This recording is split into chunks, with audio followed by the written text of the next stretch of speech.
Market வந்து என்ன கேட்டீங்கன்னாக்கா 52 வீக் ஹை, 52 வீக் லோ. இப்படி பார்க்குறபோது 52 வீக் ஹை போயாச்சு.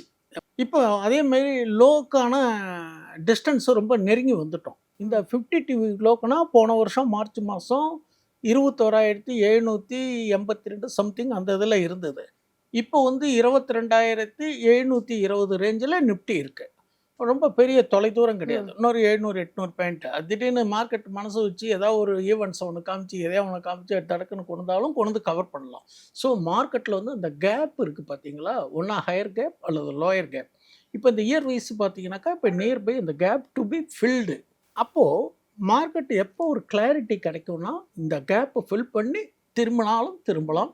ஆனால் பொதுவான ஒரு கருத்து நாம் வந்து பரவலாக கேள்விப்படுற கருத்து இந்த ஆண்டு புதிய உச்சத்துக்கான வாய்ப்புகள் இருக்குது. ஆனால் இன்றைய சூழ்நிலையில் பார்த்தீங்கன்னாக்கா இந்த வார் கிளைமேட்டு, இன்ஃப்ளேஷன்ஸு, ரேட் ஆஃப் இன்ட்ரெஸ்ட்டு இது மாதிரி இஷ்யூ பார்த்தீங்கன்னா இப்போ பதட்டமாக இருக்குது.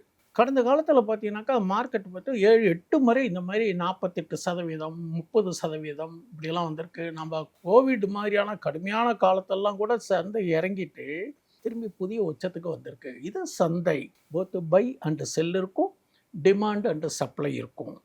இப்போ நமக்கான முதலீடு செய்யறதுக்கான தருணமா அப்படின்னு கேட்டால் இன்னும் கொஞ்சம் வெயிட் பண்ணலான்னு என்னுடைய கருத்து.